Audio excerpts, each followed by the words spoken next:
አንዳንዱ ከገባ በኋላ ረንስ ተቃጠልኩኝ ባላገባ ይሻለኛል ትዳር ደግሞ ኑሮ ነው እንዴ ሳላገባ ይሻለኝ ነበር ይያለ ያማርራል መጀመሪያ ማን መልኳን ይያለህ እንኳን ነው እንኳን አንገበገበችህ እንኳን ብረት ምጣድ መስፎነችብህ የረሱልና አለይሂ ሰላቱ ወሰለም ምክር የማይሰማ ሰው መጨረሻው ምንድነው ብላሽ ወለቴን ብላችሁ ወጣቶች ተበላሽተናል የምናገባው ለመልክ ነው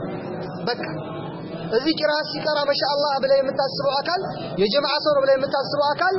መልኳን አይቶ ብቻ ይገባል ጉርድ ለባሽን ያገባልሃል ኤርፎን አድርገህ የምትጓዝን ያገባልሃል ጭፈራ ቤት የምታመሸዋን ያገባልሃል ምን አይነት አቅል ነው ይሄ ኒቃቢስቷ እዚህ ቁጭ ብላ ኪታብ የምትቀራው እዚህ ቁጭ ብላ እንደሷ ኤርፎን አልሰካችምና ጉርድ አልለበሰችምና ይተዋታል ያውም እኮ መልኳ በኒቃብ የተዋበችው ወላሂ ትበልጣለች ከዛችኛት ያቺ እኮ ሜካፓን ብታጠፋ ዝንጀሮ ናት ዝንጀሮ እንደዚህ አይነት ወንድ ታዲያ ቢቃጠል ይቃጠል እንጂ ሐቂቃ ታቃጥለው እንጂ ዱንያ ላይ እኮ አላህ እየቀጣው እኮ አላ ኩል ሐል